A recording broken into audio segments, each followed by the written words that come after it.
आज हम देखेंगे Realme n63 का चार्जिंग डायग्राम। इस पॉइंट पे आपको चेक करना है, पहले 5 वोल्ट आ रहा है तो सही है, और नहीं आया तो आप चार्जिंग जैक से 5 वोल्ट लेके इधर जंपर कर सकते हैं। इसके बाद आपको बैटरी कनेक्टर पर चेक करना है वोल्टेज आ रहा है कि नहीं आया तो आप एक बार GR चेक करें और चार्जिंग सेक्शन पर सारा कैपेसिटर और डायोड चेक करें, कहीं पे कोई कंपोनेंट मिसिंग तो नहीं है या शॉर्ट तो नहीं हो गया।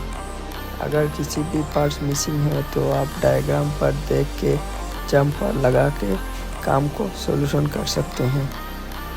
वीडियो में बने रहिए और इस वीडियो के माध्यम से ज़रा सा भी सीखने को मिले तो छोटे भाई के चैनल को सब्सक्राइब कर देना और लाइक कर देना।